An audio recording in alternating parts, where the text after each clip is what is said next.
Então, nós vamos iniciar essa meditação a respeito da oração. Como saber orar? O primeiro ponto é: a oração é uma resposta. Olha que interessante isso. Quem procurou contato primeiro? Entre nós e Deus, quem procurou o primeiro contato? Fomos nós que fomos a Ele ou Ele veio a nós? Então, assim, Ele primeiro veio e nos chamou. Então, quem inicia a oração, e me refiro assim num aspecto mais eterno, né? Num aspecto permanente. A relação de Deus conosco, ela partiu dele, começou com ele, então o diálogo, oração é diálogo, então o diálogo principiou dele. Ele puxou a conversa, ele abriu o canal de comunicação. Ele primeiro veio e nos provocou a conversa. Nossas orações são uma resposta a tudo que ele nos ensinou e ao próprio convite para que nos mantivéssemos em comunhão com ele. Olha bem, ele iniciou a conversa, ele propiciou a conversa, provocou um diálogo e ele nos ensinou um meio de nós mantermos uma comunhão com ele. A oração, queridos, é um dos principais que está a par com a leitura bíblica, é a forma principal de entrarmos em comunhão com ele. É manter comunhão. Quando eu converso com alguém que eu conheço, quando eu estou conversando com a minha esposa, agora imagina se eu vivesse dentro da minha casa com a minha esposa e a gente não tivesse conversa, a gente não tivesse comunhão. Que tipo de relação seria esse? Não é? Para necessidades, para agradecimentos, para expressar sentimento, para expressar amizade, companheirismo, para dividir pesos. E se nós não conversássemos? Que relação é essa? O que justificaria essa relação? Para que permanecer juntos se não houvesse comunhão? Então, o Senhor propôs comunhão para nós e nos ensinou como e nos deu condição de mantermos uma comunhão contínua com Ele. Agora, olha que interessante. Desprezar ou meramente não se aproveitar, desperdiçar a oportunidade dessa comunhão, olha que interessante, é uma afronta a Deus. Quando se ele se ocupou em preparar a oração para nós, se ele iniciou o contato e nós desprezamos, e nós não valorizamos, não cuidamos em saber como fazer isso direito, e de fato existem vários, não há nada que Deus faça para nós que seja sem benefícios, não é? Sem resultados. E a pessoa desperdiçar esses benefícios que ele preparou para nós é uma afronta, é uma ofensa a Deus. De modo que deixar de orar é um pecado. Deixar de orar é afrontoso a Deus. Ele se ofereceu para um relacionamento de comunhão, de amor, de cuidado, e a gente fala, estou ocupado agora, Deus, outro dia, outra hora. Entende? Então, é preciso atentar para isso, que a oração... deixa eu abrir um pequeno parênteses aqui, que eu vou tentar ser bem resumido, para não tomar mais tempo que eu queria. Porque há algo que acontece, irmãos, na vida espiritual, é um sentimento de religiosidade, sabe? É muito comum o coração do homem mergulhar num sentimento de religiosidade. A espiritualidade, amados, ela é diferente da religiosidade, mas é muito diferente. Porque a religiosidade, ela traz para a pessoa uma sensação de dever cumprido, sabe? De vaidade, de estar cumprindo aquilo que é virtuoso, aquilo que é honroso, aquilo que é louvável. Então a pessoa é como o camarada que gosta de bater no peito e fala assim, eu pago os meus impostos em dia, eu pago as minhas contas, como que se isso não fosse meramente obrigação e que se fosse possível viver nesse mundo de forma normal sem cumprir essas obrigações. Então, na vida espiritual, complica. Tem gente que tem orgulho por causa de tempo de conversão, tem orgulho porque não falta culto, tem orgulho porque se veste decentemente, tem orgulho porque não fala bobagem e tem orgulho porque ora. E ama falar. Vai conversar com alguém? Não, porque eu levantei hoje cedo e fui orar, e hoje eu orei e eu li a Bíblia. Então, assim, por que falar isso? Nossa oração é algo íntimo, eu e Deus, tem a ver com a minha comunhão com Ele. Oração não é cumprimento de obrigação. Quando eu digo que deixar de orar é um erro e é pecado, eu não estou querendo dizer que é admirável a pessoa orar, que é a pessoa demonstrando virtudes e que ela precisa ser elogiada porque ora. E infelizmente existe isso no nosso meio. Durante muitos anos a gente sempre ouviu falar a pessoa, aquela pessoa é consagrada, né? Ela é esforçada, é uma bênção. Eu queria ser como ela. E a gente admira a pessoa quando a pessoa fala, eu oro de manhã, de tarde e de noite, eu leio Bíblia, eu já li a Bíblia 6 vezes, 10 vezes. Então a gente tem essa coisa de admirar o feito do outro. Não vejo assim. A questão com Deus, não tem nada que nós façamos para Ele que nos exalte, que nos faça admiráveis, elogiáveis, e que faça com que nós sejamos melhores que alguém, ou melhores que nós mesmos em outra época, tá? Simplesmente, orar é uma oportunidade celestial, grandiosa, majestosa que o Senhor nos deu, e deixar de orar é afrontoso a Deus, porque você está desperdiçando um esforço dele, um desejo dele, a vontade dele em nos abençoar. A oração é uma conversa, não é, irmãos? Então, numa conversa, o mais sábio é sempre ouvir, principalmente se a pessoa é mais sábio que nós, se a pessoa tem mais experiência que nós e se a pessoa tem autoridade sobre nós. Você vai conversar, por exemplo, com um patrão, ele te chama para conversar, você não entra nessa... Você está lá trabalhando, aí você recebe um recado, o patrão está te chamando lá na sala dele para conversar. Você não vai chegar lá batendo porta, patrão, foi bom você me chamar mesmo, que eu quero te falar uns negócios. O único risco que você tem ali é de perder o emprego, né? Ou de ser rebaixado. Então você chega para quem tem autoridade, para quem conhece o assunto melhor que você chega e fala assim, pois não? O que tem para dizer hoje aí? Então, para que o cristão possa orar de modo correto, orar de modo certo, foi aqui que eu lembrei da pergunta da Linda, na quinta-feira passada. Para que o cristão possa orar de modo correto, é preciso que primeiro ele ouça a Deus. Conversa é uma via de mão dupla. Não é? Você não chega para uma pessoa e fala, aí você está discursando, você não está ouvindo. Como eu estou fazendo aqui agora, eu estou discursando. Precisamos aprender a ouvir a Deus. Não sabemos o que falar sem que primeiro o ouçamos. Como é que nós vamos saber como orar se nós não recebemos orientação nenhuma a respeito dele, não conhecemos ele? A gente pode falar muitas coisas sem antes ouvi-lo. No entanto, tais palavras correrão o risco de serem desagradáveis a Deus, de modo que acabaremos não sendo ouvidos. Ouviu isso? A gente falou sobre isso na quinta-feira. Embora as palavras não foram erradas, né, como o próprio pastor Valdeci falou, que Deus não está procurando perfeição de discurso, não. Que se o coração é sincero, Deus sempre vai dar um jeito de ouvir, porque a iniciativa, e ele acertou nisso, a iniciativa é de Deus. Deus que se propôs iniciar esse diálogo conosco, ele não vai se negar a nos ouvir, e ele vai acabar entendendo a nossa ignorância, entendendo a nossa infantilidade, a nossa ingenuidade, vai nos abençoar. Mas existem orações erradas, sim, por motivos errados. E a gente pode aprender isso quando a gente vê lá Gálatas, no capítulo 2, no versículo do 2 ao 4, do capítulo 4, do versículo 2 ao 4, diz assim, vocês, olha para você ver como é que tem oração errada, cobiçam coisas e não as recebem, não as têm. Matam e invejam, mas não conseguem obter o que desejam. Vocês vivem a lutar e a fazer guerras. Não têm ou não recebem, porque não pedem. Olha para você ver.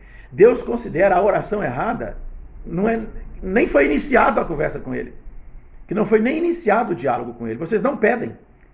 Quando pedem, não recebem, pois pedem por motivos errados, para gastarem seus próprios prazeres.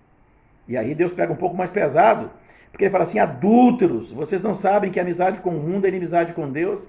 Ou seja, Deus está explicando aqui que o olhar dividido, o olhar voltado para as coisas dessa vida, e quando eu falo de coisas dessas vidas, né, nós que viemos de uma origem assim, profundamente pentecostalizada, é bem arriscado da nossa mente ir naquela direção assim, não posso usar as coisas do mundo. A gente sempre pensa nos aparatos que vai no corpo, usos e costumes, palavreado. A gente sempre pensa em coisas do mundo nisso aí. Mas, amados, se você vai lá em João e vai ler quando João fala a respeito de amar as coisas do mundo e nem aquilo que no mundo há, a gente começa a entender que João está falando daquilo que atrai os olhos, daquilo que mexe com o nosso ego, daquilo que mexe com a nossa vaidade, com o nosso orgulho. E as nossas aspirações, quais são elas? São essas coisas.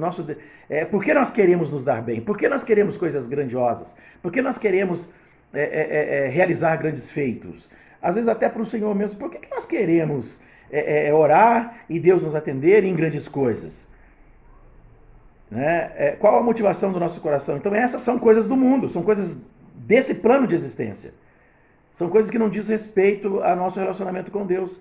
Porque a grandiosidade do relacionamento com Deus é estar com Ele, é senti-lo, é desfrutar dele, é ouvir a sua voz, é receber esse consolo permanente, essa certeza que Ele está o tempo todo conosco e ter uma comunhão sólida com Ele, que nos fortaleça para vencer a tentação das coisas do mundo. Não é? Então ele fala assim, ó, vocês não sabem que amizade com o mundo é inimizade com Deus? Quem quer ser amigo do mundo se faz inimigo de Deus. Porque no coração dividido, onde eu amo a Deus, eu quero servir a Deus, agora eu sou de Jesus, eu me batizei, eu quero ser de Jesus. Mas aí, o crente novo, ele continua, e isso acontece mais com o crente velho, na verdade, porque ele vai relaxando na vida espiritual, acaba que um pouco ele vai desistindo das coisas grandiosas, e ele começa a pensar assim, não, mas se fulano lá não tem Deus e está enriquecendo, eu também tenho direito. Se fulano lá vive bem, como é que eu, servo de Deus, posso andar desse jeito? Então eu quero vida boa. E aí nós começamos a trabalhar por um bom emprego, orar, né? Pedir a Deus um bom emprego. Mas por que é que nós pedimos a Deus um emprego? Né? Aí que está de novo o coração dividido. Por quê? Qual é a verdadeira intenção? É só sustentar a família? É ter o necessário? Ou nós aspiramos com aquela casa com 10 cômodos a mais do que nós precisamos? Ou nós aspiramos aquele carro que tem muito mais cavalo, força no motor do que nós precisamos?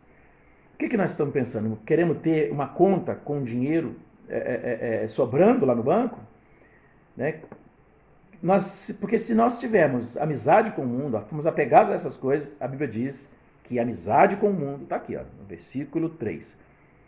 Amizade com o mundo é inimizade com Deus. E o versículo 4 é mais pesado ainda. Quem quer ser amigo do mundo se faz inimigo de Deus. Isso faz a gente pensar assim, peraí, mas então Deus tem ciúme? Porque durante muitos anos eu ouvi isso. Por causa da passagem que fala lá na Bíblia que o Espírito Santo tem ciúmes, irmãos, essas expressões usadas na Bíblia com sentimentos humanos, elas na verdade, elas têm um sentido de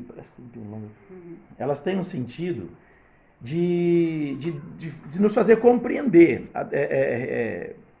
retratando em sentimentos humanos, para a gente compreender o que é que o escritor estava querendo dizer. Deus não tem imperfeições nele. Então, na verdade, do jeito que muitos andaram pregando e dizendo, Deus não tem ciúmes de nós. Ah, lá, a gente está me desprezando, né? Porque o ciúme é um sentimento, não é isso. Quando fala que Deus tem ciúme de nós, é para nos dar a entender que assim como uma pessoa ciumenta não quer dividir a pessoa amada, Deus também não divide, não quer lugar dividido no nosso coração em relação a Ele. Não quer. Deus não tem ciúmes, então, tá? Não nesse sentido que as pessoas pensam. A mulher está detetizando aqui a casa. Deus tem ciúmes? A amizade com o mundo faz com que nós esqueçamos do amor. Olha por que Deus não quer que o nosso coração seja dividido. Porque a amizade com o mundo faz com que nós nos esqueçamos do amor. Olha que interessante. Quando a gente começa a ter algumas realizações nessa vida, a gente começa a se satisfazer com certas conquistas. E a pessoa se alegra porque está morando numa casa, porque ele tirou umas férias prolongadas, porque ele almejava morar no campo, ele conseguiu uma casa no campo, porque ele está satisfeito e ele até escreve na janelinha do vidro do carro dele assim, presente de Deus. Ele está satisfeito com aquilo. E aí alguém fala assim, não, ele está satisfeito com Deus, não, ele está satisfeito com o carro. Ele não está satisfeito com Deus, ele está satisfeito com o carro. Então, a gente vai se esquecendo do amor a Deus, porque dificilmente uma pessoa vai receber presentes assim, mesmo que ele dê graças a Deus e tá certo, e glorifica a Deus por isso, o seu amor, sua relação, sua dedicação a Deus não vai aumentar por causa das coisas que ele recebeu. Então, vai acontecendo uma frouxidão na nossa relação com Deus, no nosso amor com Deus. E se as pessoas mantivessem uma comunhão íntima com Deus, ao invés de se dividir a sua mente, o seu coração, os seus sentimentos com outros prazeres, ele jamais perderia essa proximidade com Deus, essa amizade com Deus. Na verdade, nós corremos um risco de ter uma relação frouxa com Deus. Isso é o que acontece com a maioria dos cristãos, ninguém pode negar isso. Quando a gente vai pensar na nossa relação com Deus, a gente acaba sempre pensando: eu deveria ser mais fervoroso, eu poderia, eu quero ser mais fervoroso.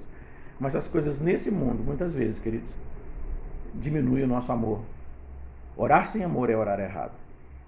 Permitir divisão no nosso coração é errado. Então, vamos ouvir Deus falar, porque no começo da meditação eu falei, como é que nós sabemos como falar com Deus? Ouvindo Ele falar. Então Deus está falando conosco hoje, que o nosso coração deve ser totalmente dedicado a Ele, só dedicado a Ele.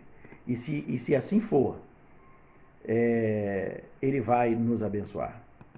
Ok? Só um momento, queridos. Deixa eu só mandar uma mensagem aqui.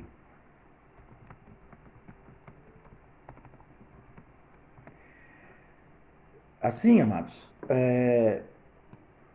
nós vamos aprender a orar, nós vamos orar correto, teremos nossa oração respondida e nossa comunhão com Deus será perfeita e será permanente, do jeito que Ele se propôs, do jeito que Ele propôs e do jeito que Ele quis. Amém? Só aguardar esse versículo 4 lá, do capítulo 4 de Tiago. A amizade com o mundo é a inimizade com Deus. Amados, sejam rígidos na lembrança desse versículo. A amizade com o mundo não é só nos usos e costumes. É a inclinação, é a direção para onde o nosso coração vai. É aquilo que nos traz contentamento. É naquilo onde buscamos contentamento, onde buscamos realização. É aí que podemos dividir o nosso coração. Tem que pensar nisso, amados. Muitas vezes o nascimento de um filho, de um neto, de um sobrinho, muitas vezes um relacionamento que sonhamos e iniciamos. É preciso tomar muito cuidado com isso. Prestem muita atenção nisso. E por último, falar com Deus. A gente sempre fala que a oração é falar com Deus, né? É reconhecer quem Ele é reconhecer nossa dependência. Sem oração não há relacionamento. Você pode ler Bíblia, você pode ir muito na igreja, você pode cantar, mas sem oração não há um relacionamento verdadeiro, sincero com Deus. Não há relacionamento. Falar com Deus não só aumenta a nossa comunhão com Ele, como também aumenta a paz em nosso coração de que estamos debaixo do seu cuidado. Quando vamos falar com um amigo, quando o nosso coração está desconsolado, a gente não quer muito conversar com uma pessoa que a gente ama e a gente confia. Então, Deus é esse amigo, Ele quer sempre, Ele aceita, Ele se permite, né, ser sempre o nosso confidente, porque isso vai trazer paz ao nosso coração. E eu vejo crente reclamando demais, e eu sempre pergunto assim, quando eu vejo a pessoa falando assim, minha vida está sem paz, eu não consigo mais ter alegria, eu pergunto, como é que está a sua vida de oração? Não, eu oro sempre, como é que é a sua oração? Aí eu clamo a Ele, eu suplico a Ele, já chega Deus desesperado dizendo que não está funcionando, que a oração não funciona, né? Então, lá em Hebreus está escrito assim que é impossível você agradar a Deus sem fé. Que aqueles que se aproximam dele têm que saber que ele é galardoador daqueles que o buscam.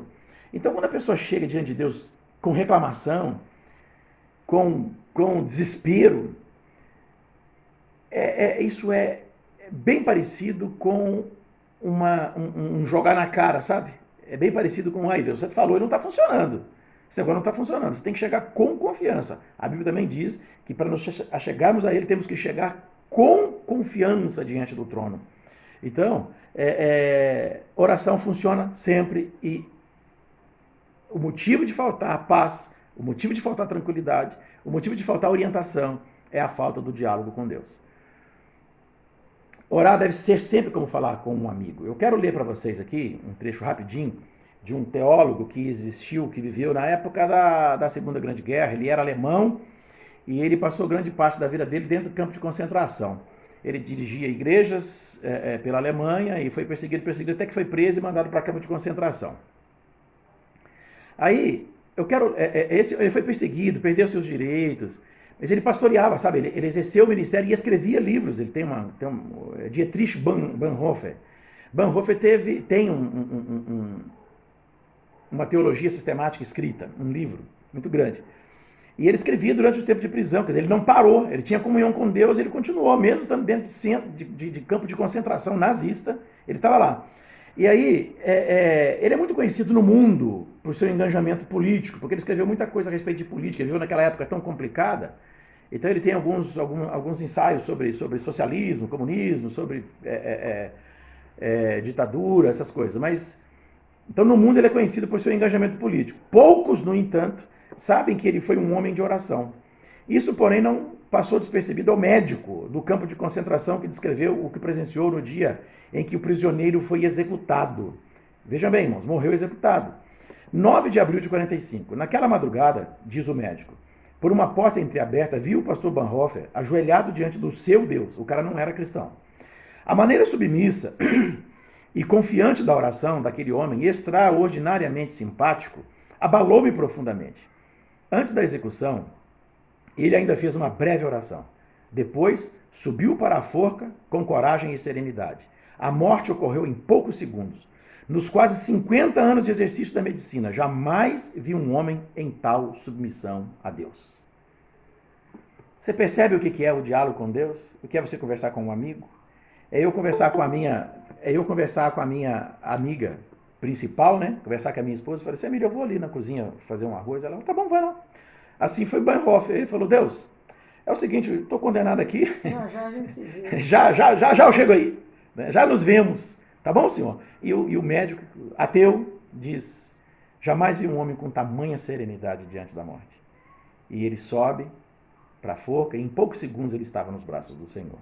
Sem reclamar, sem desespero, sem pedir me livra disso, mostra que o Senhor é Deus, como o pastor Valdeci tão bem lembrou dos 3 amigos de Daniel na cova lá na quinta-feira última. Então, meus amados, falar com um amigo é isso.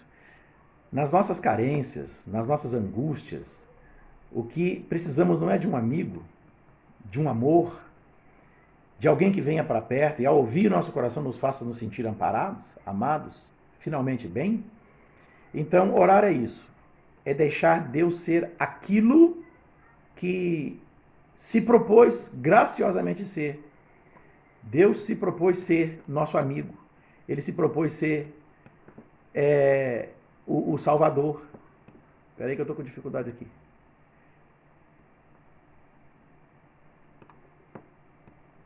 Não estou conseguindo ler aqui o que eu escrevi. Espera aí.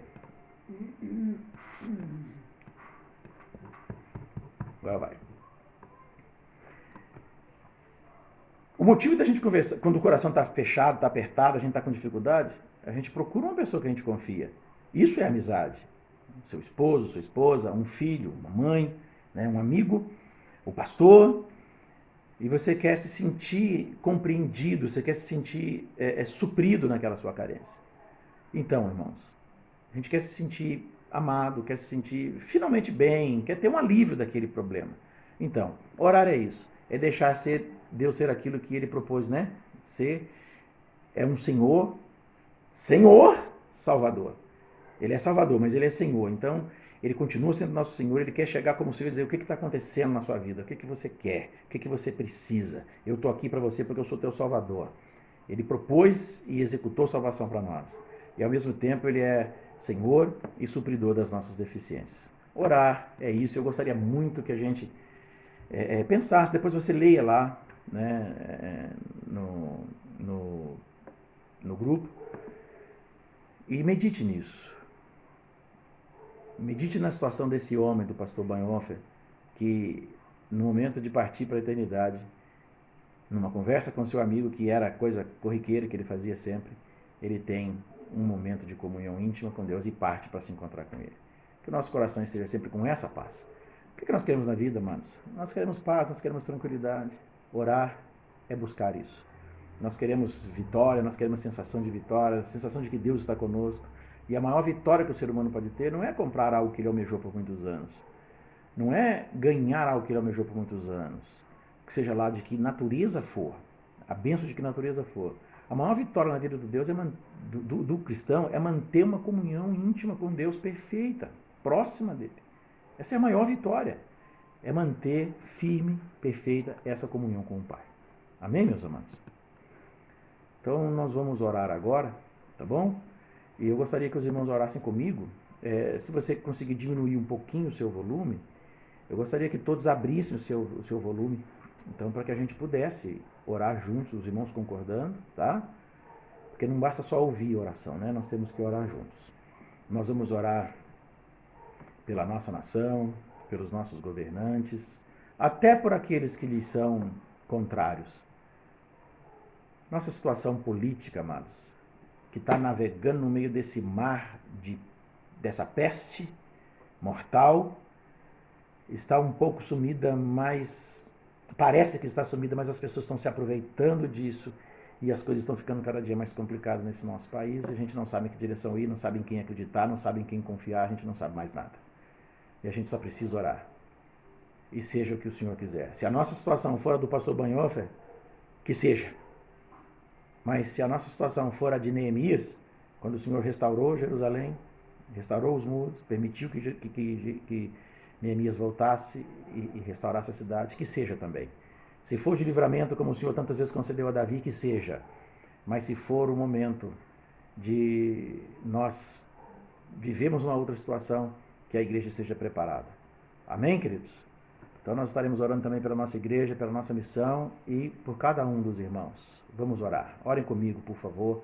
Se você puder, pode liberar o seu microfone, um volume mais baixo, para a gente poder orar e concordar juntos. Gracioso Deus, Pai de infinita misericórdia, como é bom estar aqui com esses meus irmãos, Senhor, intercedendo, orando, clamando, falando com o Senhor.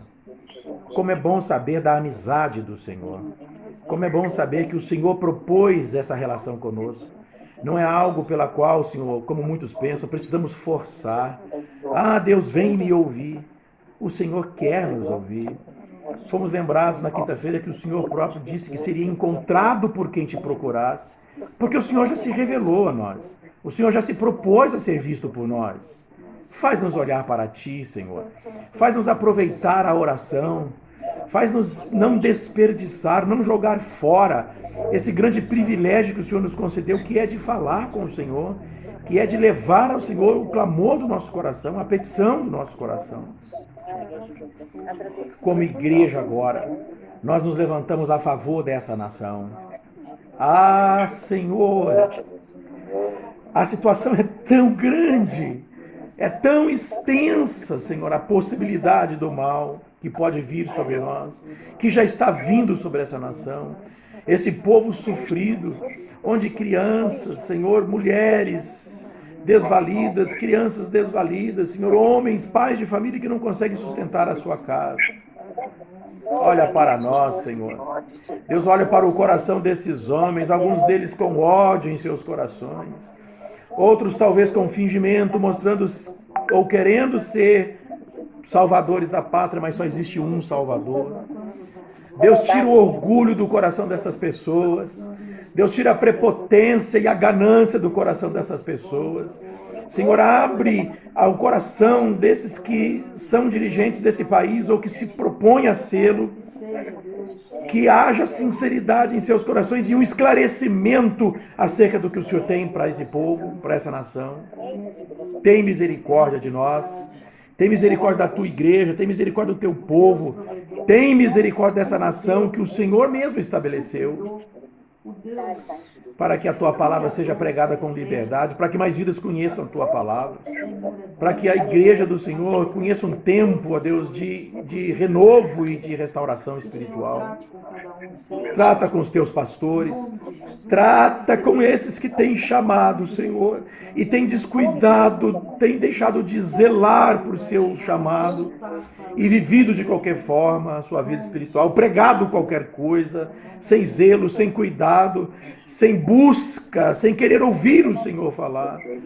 Cuida da tua igreja, Senhor, que haja fervor no coração dos irmãos, de participação, de contribuição, de suporte, de serviço, de amor, de participação.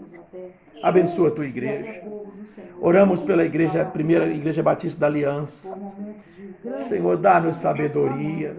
Senhor, nós te agradecemos pelo histórico dessa igreja. Nós te agradecemos porque um dia o pastor Vieira e a irmã Noêmia se propuseram a abrir uma obra, porque o Senhor lhes deu vitória, porque cresceram, porque vidas foram salvas. Senhor, agora usa-nos também na continuidade desse ministério. Usa-nos para a tua glória. Usa-nos para engrandecimento do teu nome. Não nos deixe perdidos no tempo, não nos deixe parados desperdiçando os dias que um a um vão passando na nossa vida. Vemos nos nossos rostos a marca, Senhor, dos dias que passam. Vemos as rugas que nos anunciam que o tempo tem passado. Que nós sejamos prósperos. Que nós sejamos, ó Deus, abençoados e abençoadores. Abre, Senhor, nosso entendimento. Abençoa as famílias dessa igreja. Abençoa cada casa, seus pais com seus filhos, haja comunhão e harmonia, haja temor de Deus, seja, Senhor, insuflado no coração dos teus servos, o temor de Deus em seus corações. Haja temor. Todos aqueles, Senhor, que aqui conosco estiveram, os que não puderam estar hoje, dá-nos a tua bênção, dá-nos um dia abençoado na tua presença, que à noite, Senhor, nós possamos estar novamente reunidos para a glória do teu nome. Abençoa o nosso rebanho. Abençoa esse rebanho, para a glória do teu nome. Visita os corações e consola aqueles, meu Senhor, que passam situações mais difíceis, para a glória do teu nome. No nome de Jesus Cristo, levantamos um clamor especial pela vida da irmã Delza e pedimos ao Senhor a melhora pela sua vida, Senhor, e por toda a sua família, que a bênção seja completa ali, para a glória de Cristo. Amém. Glória a Jesus. Amém. Queridos irmãos, louvado seja o nome do Senhor.